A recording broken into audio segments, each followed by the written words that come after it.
Bonjour, donc aujourd'hui nous allons voir comment fonctionnent les outils principaux de Monaris pour fabriquer notre jupe.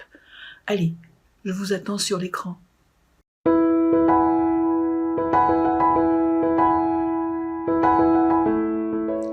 Donc nous voilà maintenant sur Monaris. Donc nous allons faire fichier, nouveau. N'oubliez pas de laisser la souris dans la ligne d'écriture et taper le nom de votre fichier. Entrée. Donc voilà maintenant notre point modèle. Nous allons maintenant aller dans le menu feuille, faire feuille, nouvelle feuille, comme ceci. Donc maintenant que nous avons notre nouvelle feuille, nous allons pouvoir démarrer notre cours sur comment bougent les outils principaux de Monaris. Comment faire pour aller dans les menus. Donc première chose à connaître, c'est que nous pouvons ici, comme vous pouvez le voir, nous avons ici des lignes de petites lignes, toutes petites, de couleurs, comme l'orange, le rose et tout ça. Ça donne donc accès à des menus. Et nous pouvons donc rentrer dans ces menus grâce à ces toutes petites barres de couleurs, mais aussi grâce au F3, F4, F1, F6 et ainsi de suite de votre clavier. Donc, nous pouvons aussi changer les icônes de ces menus en faisant comme CTRL S, ce qui permet de convertir les icônes en texte. CTRL S, icône, CTRL S, texte. Donc, nous allons rester dans le menu F1 et là, nous allons voir comment fonctionne la ligne droite, la ligne de Bézier et semi-circulaire. Par la suite, nous verrons aussi dans ce menu comment ajouter des points et comment aligner des points sur 2 axes ou 3 axes. Bien, nous allons démarrer. Donc, je démarre par la touche T1 sur droite. Alors, pourquoi je vous dis la touche T1 ? Tout simplement parce que, en fait, dans la souris, nous avons 3 touches. Nous avons la touche T1 qui est en fait l'index, T2 qui est en fait le majeur et T3 qui est les 2 doigts en même temps sur la souris. Donc là, j'ai activé droite. Donc maintenant, si je fais T1, je trace effectivement une ligne droite. Pas très compliqué. Vous voyez, ça ne va pas chercher midi à 14h. Si je fais T2 et que je trace un cadre autour de mes lignes, je les sélectionne. Et si je vais dans le menu F3 et que je fais suppression et que je clique sur ces lignes que j'ai sélectionnées, je vais donc éliminer mon tracé. Si je me suis trompé, je vais faire un petit CTRL Z. Ça marche comme dans tous les autres logiciels. Autrement, je fais un petit CTRL W pour revenir à ce que j'avais fait auparavant. Donc, ça c'était le basique. Revenons à nos moutons, menu F1, droite. Alors, pour tracer une ligne droite, j'appuie sur la touche CTRL et je trace une ligne droite. Encore CTRL et je trace une ligne droite. Vous voyez que quand je lâche la touche CTRL, je ne peux plus avoir quelque chose qui se trace droit. Alors ça, c'est ce qu'il faut savoir, c'est que si vous tracez avec un angle, CTRL vous permettra aussi de tracer bien droit votre ligne. Voilà. Donc ça, c'est la première chose qu'il faut savoir avec ligne. La deuxième chose, c'est que si vous voulez tracer une ligne avec une coordonnée en X et en Y, ou en Y, vous cliquez T1, puis dans le tableau qui est apparu en haut à gauche de votre écran, vous voulez rentrer une mesure en DX, vous faites flèche en bas sur le clavier, et là, vous tapez votre mesure. Donc là, je vais taper, on va dire 15 cm. En DX, en DY, je vais mettre 0. Et je valide par la touche OK. Ma ligne est parfaitement horizontale, car j'ai tapé des coordonnées en DX. Maintenant, recommençons l'opération, mais en verticale. Je clique. Donc là, je vais faire flèche en bas sur mon clavier, rentrer 0 en dx et en dy, mettre 15. Et je tape Entrée. Voilà, admettons que je veuille tracer une ligne avec une longueur et un angle précis. Je clique, je vais aller dans dx, dy, tl cette fois-ci. Je pose ma mesure, disons, allez, 20 cm, et mon angle, disons, allez, 45. Et je valide par la touche OK. J'ai 20 cm de ligne avec un angle de 45. Voilà comment bouge l'outil ligne avec ses coordonnées. Alors, pour voir en fait la création d'une ligne de Bézier, il faut que vous sachiez une chose. Un point de départ, un point de sommet, un point d'arrivée. Alors, semi-circulaire, T1, je crée le point, Shift, je crée le point courbe, T2, je finis la ligne. Alors, là, vous voyez mon point courbe. Pourquoi? Parce que j'ai activé dans Affichage, point courbe. Si je clique dessus, vous ne voyez plus de point de sommet. Je vais recliquer sur point courbe, dans le menu Affichage, et là, vous voyez mon point courbe. Alors, je ne sais pas si vous le voyez beaucoup, j'ai touché la touche Entrée pour activer la loupe, et là, hop, vous voyez, c'est pas évident, le point courbe. Maintenant, je vais revenir sur ma ligne. Je voudrais éventuellement bouger ce point. Donc je vais faire menu F3, modifier, et là, je peux prendre mon point courbe et inverser la courbe, prendre mon point et éventuellement changer la position de mon point, faire de même avec l'autre et pourquoi pas créer un cercle. Voilà, c'est assez simple, c'est pas très compliqué, ça va pas chercher midi à 14h, là aussi.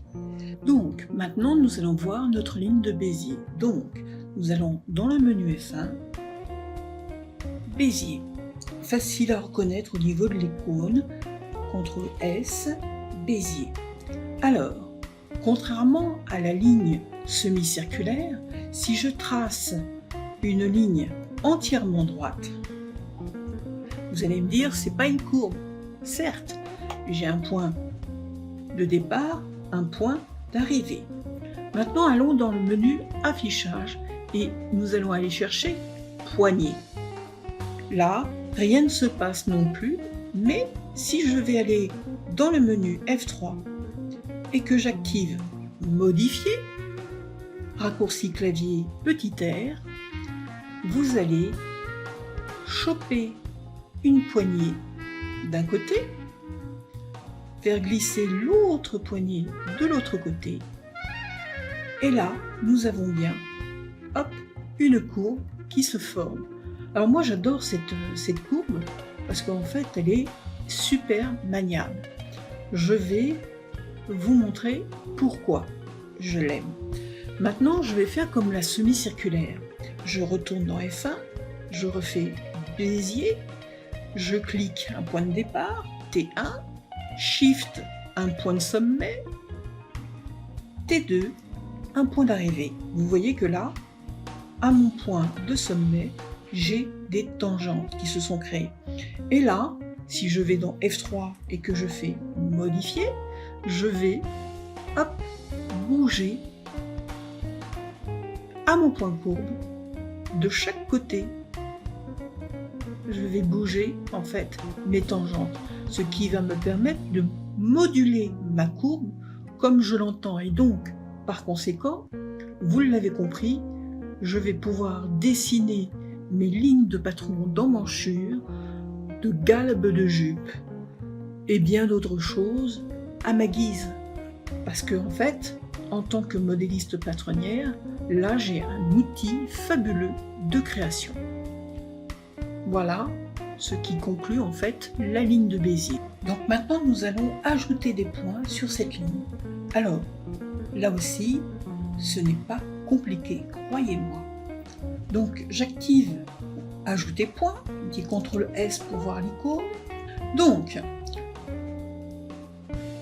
voilà l'icône, j'ajoute un point, pas très compliqué. Donc, pour ajouter un point, il faut avoir un point de référence. Donc là, on va prendre l'extrémité de ma ligne. Dans le tableau qui est apparu en haut à gauche, nous avons donc des coordonnées en dx et dy et longueur. En fait, si je veux ajouter une valeur, je ne vais pas me servir ni du dx ni du dy. Je vais aller flèche en bas, directement dans longueur. Et là, je vais taper une valeur exemple, je ne sais pas, 2-3 cm par exemple. Je valide par entrée, puis après, je clique sur ma ligne. Alors vous avez vu, j'ai cliqué sur ma ligne beaucoup plus loin que les 3 cm. Donc là, j'ai un point de type caractéristique, c'est-à-dire qu'il est blanc, il n'a pas d'attribut spécifique. Si je vais dans le menu F3 et que je fais modifier, il ne va pas faire autre chose que casser ma ligne de telle manière à former un angle. Maintenant, si je veux ajouter un point de type courbe, eh bien je vais faire toujours ajout point et je vais cliquer un point de référence, appuyer sur Shift, je clique et là j'ai mon point courbe. F3, modifier et hop, j'ai créé en fait un point qui transforme ma ligne en courbe. Alors, si j'avais voulu porter cette valeur de point courbe avec une coordonnée précise de longueur, eh bien c'est simple. J'aurais été donc en F1, j'aurais fait ajout point, j'aurais cliqué un point de référence. Dans le tableau, j'aurais dit je veux un point à, par exemple, allez on va faire 1,5, puis j'aurais appuyé sur Shift, j'aurais validé d'abord sur la touche entrée, excusez-moi, et j'aurais cliqué sur ma ligne et mon point se serait posé à la bonne distance. F3, modifier, et là, j'ai bien un point courbe. Donc vous voyez en fait, l'ajout point est facile de compréhension. Donc vous avez compris, nous avons donc dans Modaris 3 types de points bien précis. Les points d'extrémité qui sont carrés, les points courbes, vous l'avez compris, qui sont de couleur rouge, et les points caractéristiques qui sont des petits points blancs. Nous avons beaucoup plus de choix de points qui vont venir s'ajouter au fur et à mesure de notre cursus de Modaris. Mais pour le moment, nous avons vu donc 3 points bien précis qui nous permettent en fait de créer des courbes, de créer des angles, et avec un seul et même outil, je peux les ajouter. Donc là maintenant, nous allons voir aligne 2 points. Comment aligner 2 points par rapport à un point de référence. Donc, c'est simple, je vais aller chercher mon point de référence et aller chercher le point à aligner. Je clique sur le point à aligner. Si je veux aligner l'autre point, vous voyez que ça forme une équerre, d'accord? Là, j'aligne à l'horizontale, mais admettons par exemple que je désire aligner à la verticale. Et bien avec la barre espace, je peux inverser l'équerre et là, aller chercher le point à aligner. Et donc, mon point s'est aligné par rapport au point de référence. Donc, l'outil est simple de manipulation, il faut juste comprendre que vous alignez un point en fonction du point de référence que vous cliquez en fait. Donc nous allons voir maintenant le dernier outil, c'est-à-dire aligne 3 points. Alors pour aligner 3 points, déjà je vais activer l'outil qui est ici, petit CTRL S histoire de voir les écritures. Et là maintenant, nous allons voir comment aligner ce point par rapport à ces deux autres types de points. Donc, là aussi, je clique un point de référence, puis un deuxième point de référence, et je vais aller chercher le point à aligner. Donc vous voyez là, mon équerre, en fait, elle a besoin de deux origines de points pour pouvoir aligner le troisième. Voilà, c'est pas compliqué. Et ça ne va pas chercher midi à 14h. Je sais, je me répète beaucoup dans cette formation. Alors, ça c'est très pratique, par exemple, quand on est sur une ligne en biais, par exemple. Je vais vous montrer. Je vais bouger ce point ici. Voilà. Je vais modifier la position de celui-ci, comme ceci, par exemple. D'accord? Là, il y a une trajectoire que je donne, j'ai une pente. D'accord? Disons par exemple que c'est un chapeau de pince, par exemple, que je veux aplatir. Ce que je ne ferai pas, bien sûr, mais enfin là, c'est pour la démonstration. Donc je vais faire Ali 3 points, excusez-moi. Je vais chercher mon premier point de référence, puis le deuxième point de référence, et là, je vais aller chercher, par rapport à la diagonale qui s'est créée, le point à aligner.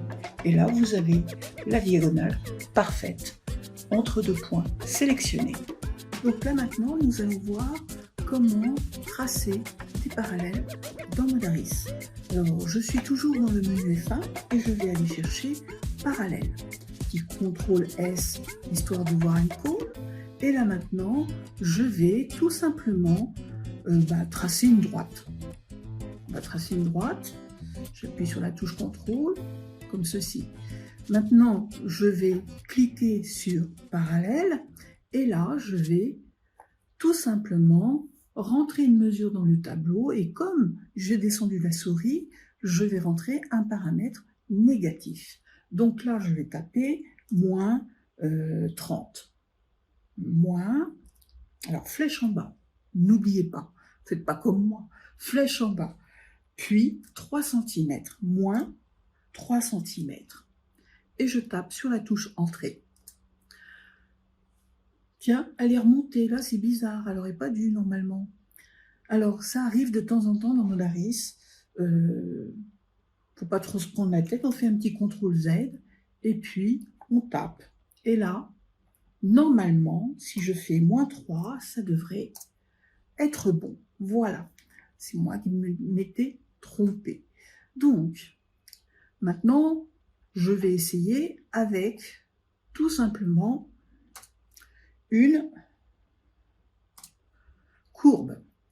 Je vais tracer une courbe, Shift pour tracer le point courbe, un point caractéristique, j'enlève le doigt, je clique, CTRL pour tracer une ligne droite. Alors ça pourrait ressembler, je ne sais pas moi, à éventuellement un côté de jupe, éventuellement, enfin bref.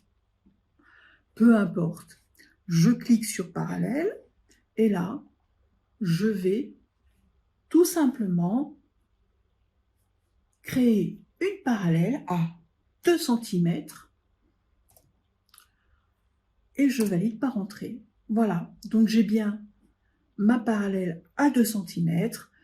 J'ai créé en fait des parallèles. Pas très compliqué en soi. Maintenant, nous allons voir comment créer tout simplement des... Hop. Et hop. Comment créer, je reviens dessus, comment créer une symétrie avec cet outil. Alors, pour créer une symétrie avec ma ligne, eh bien, j'ai besoin d'un axe, CTRL S histoire de voir le texte, et de l'outil symétriser. Alors, axe, je clique, je trace un axe, puis je clique sur ma ligne et je symétrise. C'est pas très compliqué en soi. C'est très pratique quand j'ai à faire, par exemple, des galbes, de jupe, de robe, de pantalon, de pince. Enfin, vous verrez ça dans les cours qui arrivent, dans les ateliers que j'ai prévus pour vous. Alors, donc, une chose que vous devez savoir, je ne peux pas supprimer un axe de symétrie. J'aurais beau faire supr et cliquer dessus, il ne partira pas. Bon, on y reviendra après, je vous expliquerai comment on peut s'en débarrasser. Bien, maintenant, voyons autre chose. Par contre, je vais me débarrasser de cette courbe. Alors, on va prendre celle du bas. Hop, voilà. Donc, je vais vous expliquer comment faire une division de segments. Alors, je vais dans division de séquence. Division de séquence, je clique un point de départ, un point d'arrivée. Dans le tableau qui est en haut à gauche, je mets le nombre de divisions, par exemple 3, et je valide par la touche Entrée. Vous remarquerez qu'entre le premier point que j'ai cliqué et le dernier point que j'ai cliqué, il y a des nouveaux points qui sont apparus. Ces points sont spécifiques à la division de séquence. Alors, ils ont une spécificité, ces points.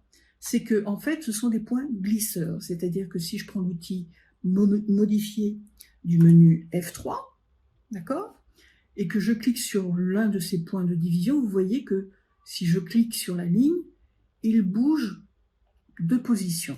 CTRL Z, comme ceci. Alors vous allez me dire, pourquoi avoir des points glisseurs sur ma ligne? Alors, nous verrons ça dans la construction par la suite. Ça a une utilité bien précise. Alors maintenant, nous avons aussi dans le menu F1, division. Complètement différent, division. Je vais créer une nouvelle droite, comme ceci. Je vais dans division. Je clique le point d'extrémité. Voilà. Toujours un tableau qui est apparu en haut à gauche. Je fais une division cette fois-ci par 4. 4 points, 4 divisions. 1, 2, 3, 4. D'accord? 3 points. Là aussi, je fais modifier du menu F3, touche R du clavier, et je prends un point. Hop! Vous voyez que, en fait, ils ne sont pas accrochés sur la ligne. Alors, là aussi, je vous expliquerai pourquoi ces points n'accrochent pas sur la ligne. Car en fait, je peux les convertir en marques internes pour, par exemple, créer des boutonnières, l'emplacement de boutons, etc. Ces points ici qui sont créés par la fonction division de séquence, qui sont des points glisseurs, je peux aussi les convertir pour qu'ils deviennent des points caractéristiques. Et cette fois-ci, ils s'accrochent à la ligne. Et ils sont pratiques dans la construction. Voilà pourquoi, en fait, ces points peuvent bouger, parce qu'en fait, on peut faire une division, puis s'apercevoir au dernier point de division n'a pas une place appropriée pour faire notre construction. Donc, nous pouvons le bouger, modifier, et là, je peux, effectivement, dans le tableau qui est apparu, aller en DL, poser une valeur, et là, j'aurai mon point qui bouge en fonction de la valeur. Voilà qui conclut notre menu F1. J'espère que cette formation vous aura satisfait. Bien sûr, il y a bien d'autres choses que j'aurais pu vous montrer encore sur ce menu, comme par exemple les points relatifs, éventuellement les points développés, décrochés, les points glisseurs. Mais nous verrons ça par la suite, quand nous ferons notre exercice d'application. Je vous remercie de m'avoir suivi sur ce cours. J'espère que cela vous aura plu. En tout cas, moi, j'ai pris énormément de plaisir à faire cette formation pour vous. Au revoir.